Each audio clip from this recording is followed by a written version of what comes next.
Shaun came to see me a few months ago to try and get his confidence back. He was struggling with his game.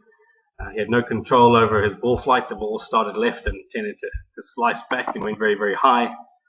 And if you see the picture on the left, Shaun hitting some iron shots. What was obvious that he had good rhythm and a nice eye for the ball, but this lack of structure in his swing made him very inconsistent. So the lack of structure came a little bit from the backswing that was quite long, where his left arm tended to bend.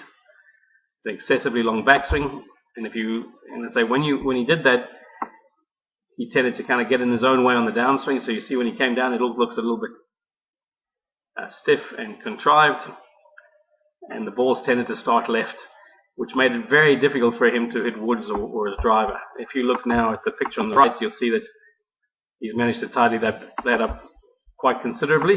If I go through slowly, you'll see how his backswing now is a good strong hip turn, a nice shoulder turn, but his left arm no longer bends,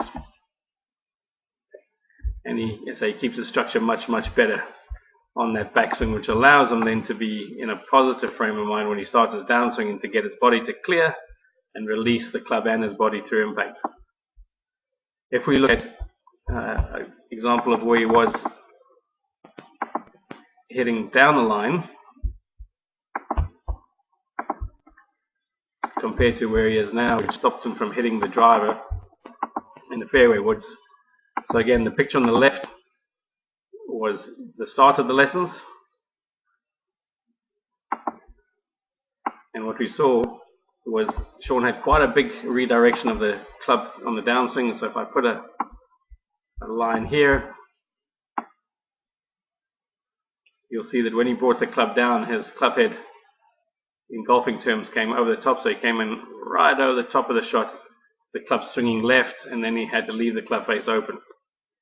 Now with an iron, you can just about get away with that, but with a wood or a driver, you're going to be lost because the club's just too long. So if we look at where he is now, I'll put a similar line.